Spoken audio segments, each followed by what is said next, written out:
Daniel here from Developer at the Dock. I've had a question from Matt about how we track our referral source or our UTM source in ActiveCampaign through our forms. Now this is useful for when you're doing things like Facebook advertising and you want to be able to see who exactly has come through from each Facebook ad. Perhaps you want to be able to see in the future who is more profitable of a person. Is it someone who comes from a Facebook ad, or is it someone who comes from a Google ad? And lots of other analytics that you can actually gain and actionable insights as well. So first of all, I will mention that this isn't something that ActiveCampaign actually offer as a feature. They themselves do say that you should get a developer to do some JavaScript on your website. Now, doing what I do, I've been able to actually find a way around it just for us. So if you're part of this group, then this is a video that's just going to stay in here for all of you. So this is how you do it. You're going to go to your form. You're going to add a custom field, and it's going to be a hidden field.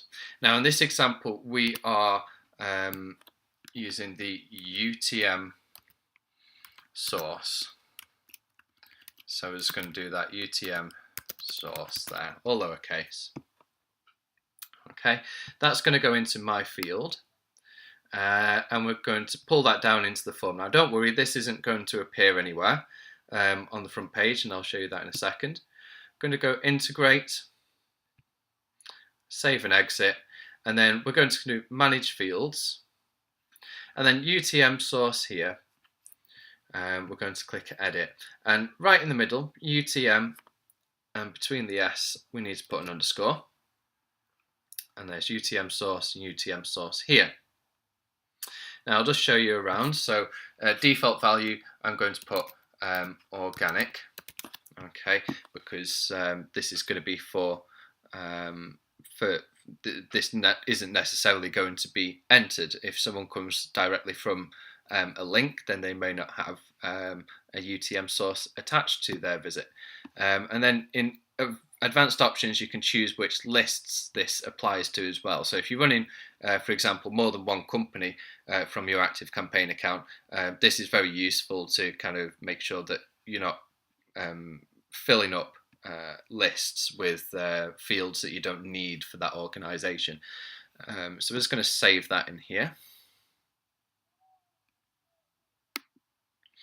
Okay, and now that that's all done, I've got my form already embedded. I'm just going to refresh it. Okay, you don't need to do this next part, but I'm just going to do it to show you what's happening when we change our URLs.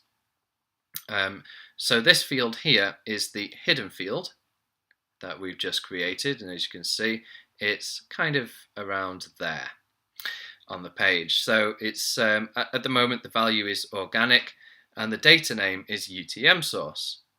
So let's see what happens to that when we enter our UTM source email or URL. So as you can see, I'm going to use developer.co.uk UTM source equals FB ad. Now when that reloads, it will show us down here. We can see that the value is now changed to FB ad. Now I'm just going to put a test person through. So I'm going to say that this is Daniel, and we'll do test developer at the doc.co.uk. Now this form is just going to resubmit straight to this page for me. There we go. Because of how I've got that set up. If we go back now to our list, we will see here test developer at the doc has come through. Now we'll be able to search this as well in here. So for example, if we go to advanced search, we can select a condition and we can say custom fields, UTM source, and then if we put FB in there for Facebook, because like I said before, the UTM source I was using was FB uppercase A DS. So that would then bring up anything with FB in there. You can change this as well to is not, contains, does not contain, and then contains. Say for example you've got the UTM sources of Facebook ad and Facebook post. If it contains Facebook, it will bring up everyone who came from whether it was a Facebook ad or a Facebook post regardless. Okay, so there's lots of different things that you can do here. And obviously if if you are using numbers in your UTM source for whatever reason, you can do less than or equal to and greater than and all the rest of it. So let's go into this test account here. And as you can see, the UTM source there has come through as FB ad. So that will be updated whenever they complete another form that has that field in there. So you don't have to add that field to every form, but whenever you do, just be aware that it will always update this client or this contact record with whatever is in there, whether it's organic or whether it's an actual UTM source. Okay, so like I said, you can use this in automations. You can use this in searches as well. So if we just go through here again, I'll show you how this search would happen. So we've got custom fields, UTM source, contains, and then we'll put FB. So we're not going to put the full UTM source in that we used. We're going to do that search here now. Contains more than 3 characters. So we'll do FBA.